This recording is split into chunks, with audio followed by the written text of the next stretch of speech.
Salut, t'es bien sur Petit Souffle. Ça fait plaisir de te parler aujourd'hui, c'est un réveil un petit peu matinal pour ma part, car je viens de rentrer hier soir là, de Paris, j'étais dans le train, et en fait j'ai rencontré une personne avec qui j'ai parlé beaucoup d'identité, beaucoup de voyages et d'immigration, et avec qui j'ai pu à un moment donné m'appuyer sur un bouquin que j'avais lu l'été dernier. Cette personne que j'ai rencontrée, c'est une doctorante, c'est sa première année ici à Lyon, et si elle est venue à Lyon, sachant qu'elle est originaire d'Algérie, c'est tout simplement parce que pour pouvoir continuer ses études, pouvoir continuer ses recherches, elle a dû venir en France, car le sujet était trop tabou en Algérie. C'était un sujet justement sur la culture en Algérie et au Maghreb d'une manière un petit peu plus générale. Et ça a été extraordinaire de pouvoir parler d'identité avec une personne, encore une fois, qui la vit au quotidien, qui ne sait plus si elle est algérienne, si elle est française, si elle est un petit peu des deux, ou si elle n'est plus des deux justement.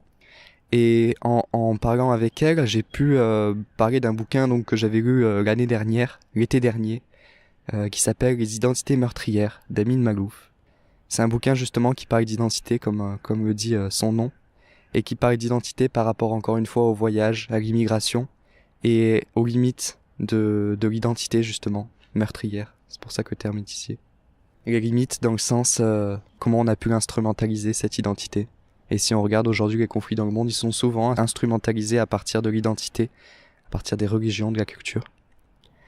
Et en fait, en parlant avec elle, j'ai remarqué que les bouquins sur lesquels je pouvais m'appuyer étaient souvent des bouquins que j'avais pu lire l'été.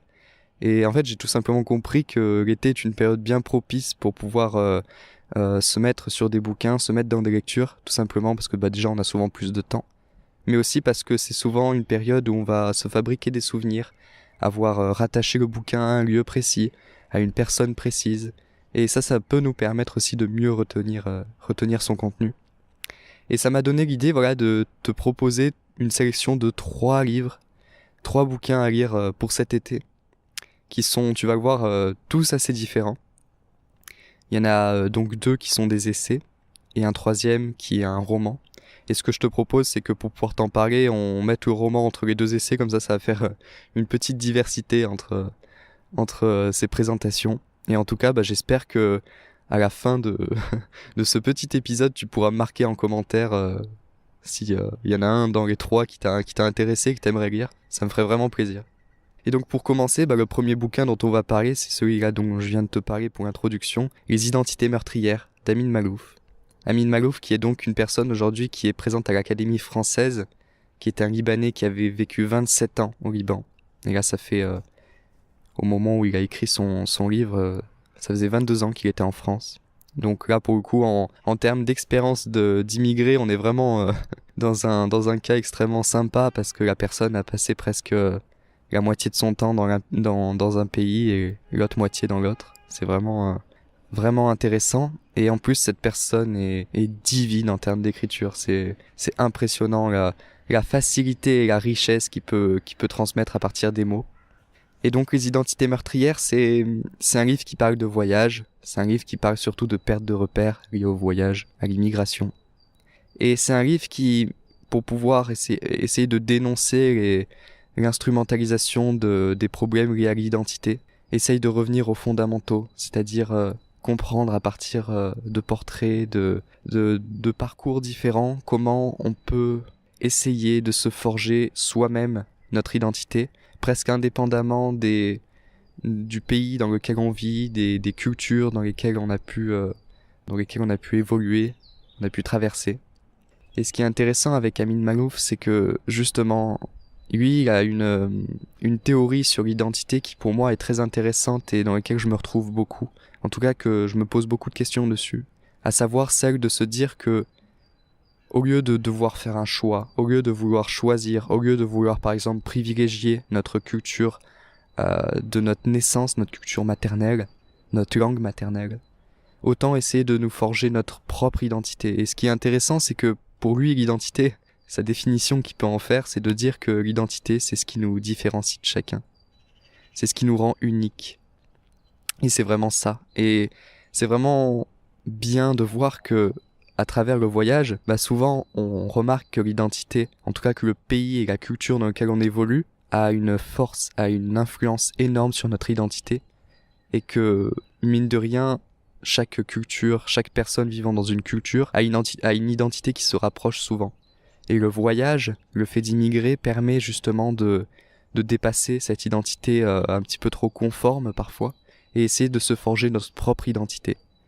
Et ça a bien sûr du coup ce bel avantage, cette belle richesse, comme on peut le comprendre, mais ça a aussi cette difficulté, cette limite de la perte de repère, de se dire qui je suis vraiment, sachant que maintenant je n'ai plus d'ancrage, je ne me conforme plus à une partie de la population.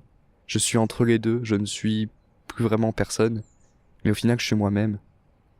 Et dans ce livre, du coup, vous allez pouvoir vous poser des questions sur tout ça, à travers une écriture, comme je vous l'ai dit, qui est vraiment simple mais très riche à la fois, très très modeste aussi.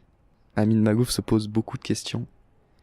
Et alors ça serait inutile de faire de la politique ici, mais c'est dommage justement de parler de cette thématique, de parler de ce sujet, en devant s'excuser parce que bien sûr il peut avoir un aspect politique dans tout ça.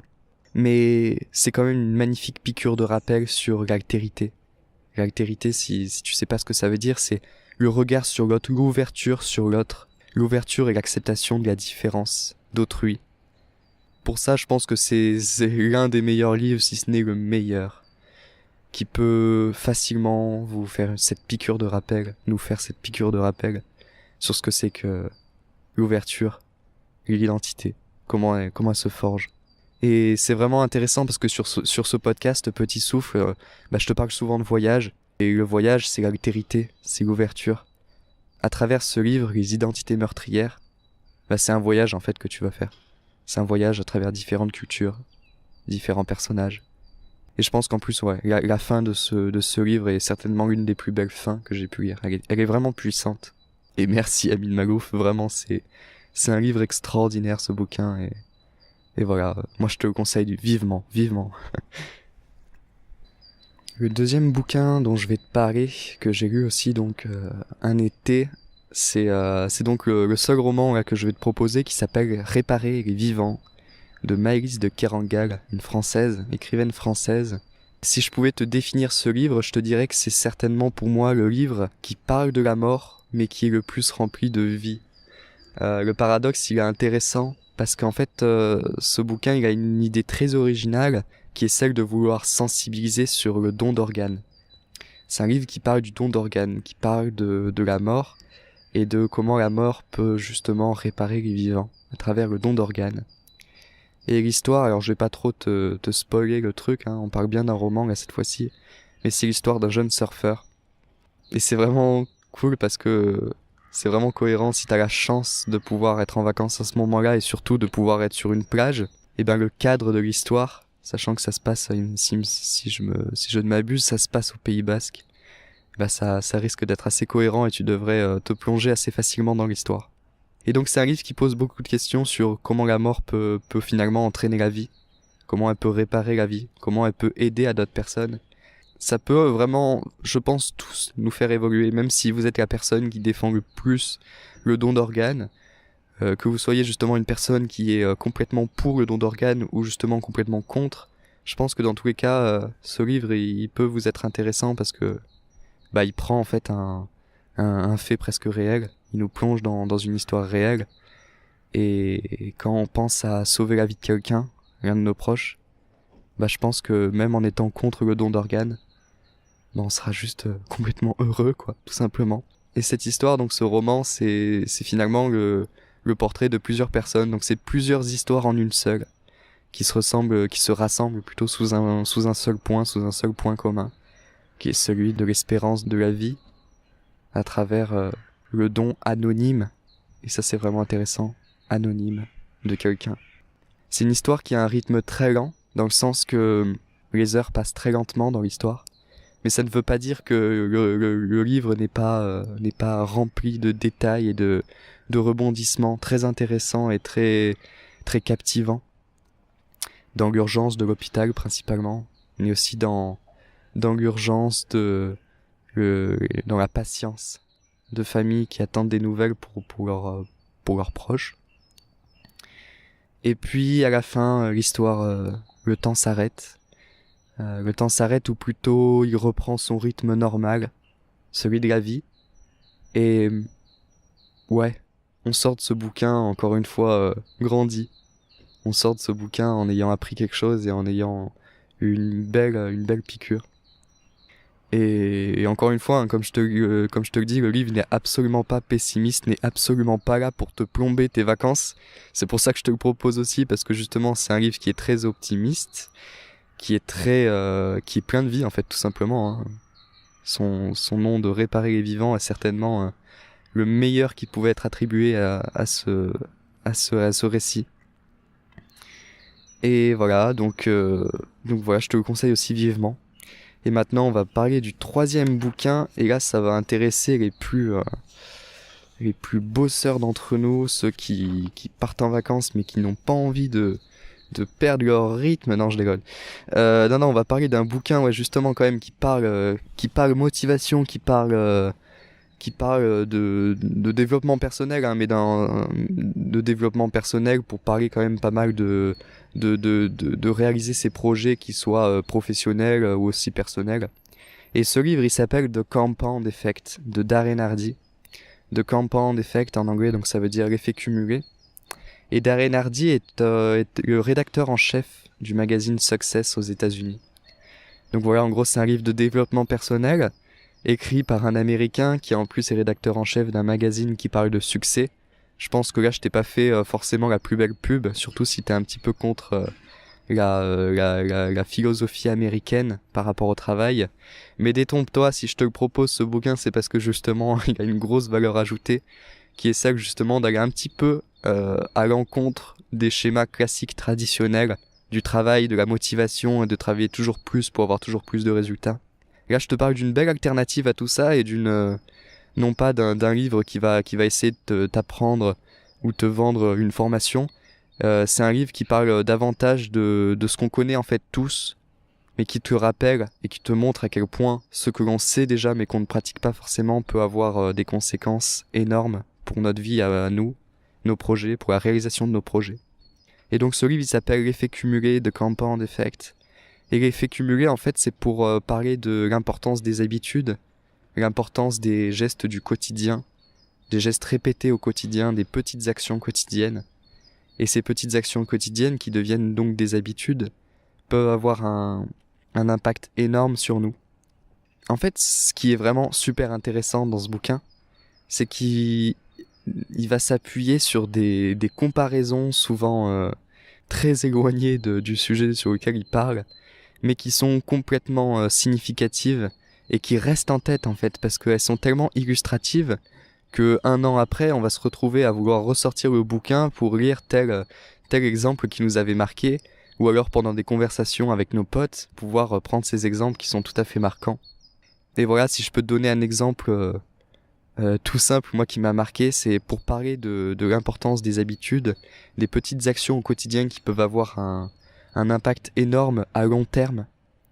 Il prend un exemple un petit peu particulier qui est celui de déplacer le nez d'un avion de 1 degré sur la gauche ou sur la droite, d'un avion donc qui serait en bout de piste avant son décollage, de déplacer son nez, donc son axe de départ de seulement 1 degré, ce qui pour un avion de cette taille ne se voit même pas, est complètement insignifiant et invisible à l'œil nu, quoi. Et en déplaçant de 1 degré cet avion dans son axe, en partant de l'hypothèse que cet avion ferait un vol Los Angeles-New York, et qu'il irait tout droit, ça déplacerait sa trajectoire de 150 miles, sur la gauche ou sur la droite de New York, ce qui finalement est énorme après ces heures de vol. Et donc à long terme, une petite action qui est celle de déplacer de 1 degré peut tout à fait tout changer. Et voilà, c'est vraiment intéressant parce que bien sûr le livre du coup va parler de l'importance de cet effet cumulé, mais de comment le mettre en place, comment les habitudes peuvent se mettre en place. Et là il parle bien sûr de nos relations avec notre entourage, il parle de notre rythme de vie, il parle pas mal d'organisation, mais encore une fois toujours en partant du principe que c'est des choses que l'on sait finalement tous, et sans chercher à vous mettre dans dans la psychologie de l'américain. On va pas faire des généralités, mais de l'américain dans le sens travailler toujours plus. Et moi, il m'a beaucoup apporté ce livre parce que à travers ces exemples, à travers cette philosophie, j'ai pu beaucoup me retrouver et surtout appliquer des méthodes assez simples d'une manière très efficace en fait, où voilà, on se dit ok. Et ce bouquin, il est vraiment intéressant parce qu'en plus, l'autre particularité qu'il a, et là, alors ça risque d'en brusquer aussi quelques-uns, mais c'est un bouquin qui, alors à part si, ouais, non, je pense pas, il n'a pas été traduit. Tu peux peut-être le retrouver sur internet sous des éditions traduites, mais je pense pas, je pense pas du tout. En tout cas, ce bouquin, moi perso, je l'ai lu en anglais donc, et vraiment, hein, je te le dis, je ne suis pas la personne la plus douée en anglais. Mais à travers ces exemples souvent illustrés à travers de croquis, et son anglais très simple, ce bouquin, il peut être facilement lu et compris. Et tu peux en plus avoir cet avantage de te dire pendant tes vacances, je lis un livre sur quelque chose qui va me motiver, qui va me détendre aussi, parce que les exemples sont quand même assez divertissants. Et en même temps, tu vas pouvoir te dire, ok, donc je pratique un petit peu l'anglais, je pratique mon niveau en anglais. Et donc tu auras dans tous les cas, même si jamais le livre ne t'intéresse pas, tu pourras au moins dire que tu as appris quelque chose et tu auras un petit peu pratiqué l'anglais. Mais vraiment, c'est un anglais très très très simple. Hein. Je préfère te rassurer, les phrases sont très simples. Et voilà, donc c'était 3 livres, 3 philosophies différentes et surtout 3 thématiques différentes que je te propose aujourd'hui pour cet été ou avant. Et elles ont toutes donc un point commun qui est celui... comme j'ai pu te le dire, d'en ressortir un petit peu différent en ayant appris quelque chose, en ayant eu le sentiment que ce bouquin aura certainement un petit impact sur ton quotidien, sur ta vie. Des formats très faciles qui viendront certainement pouvoir facilement s'intégrer sur 1-2 semaines de vacances si t'as selon ta durée. En tout cas, voilà, le format de ces bouquins il passe clairement pour ces durées-là. Et encore une fois, ils sont très simples, ils sont très divertissants, ils sont très cohérents avec tes vacances et la période sera certainement propice pour que tu puisses facilement derrière t'en souvenir et le proposer, j'espère, à d'autres personnes. En tout cas, voilà. Moi, je te laisse là-dessus. En tout cas, sur YouTube, parce que ces podcasts, si tu as l'habitude de les écouter sur Spotify, Deezer, sache qu'il est aussi disponible sur YouTube, donc tu peux laisser des commentaires. Et je serais heureux de savoir si l'un de ces livres t'a intéressé et que tu comptes l'acheter, ou alors que tu l'as aussi lu, et que dans ce cas, j'attends tes retours. Et d'ici là, je te souhaite une bonne journée, une bonne semaine, et à la prochaine.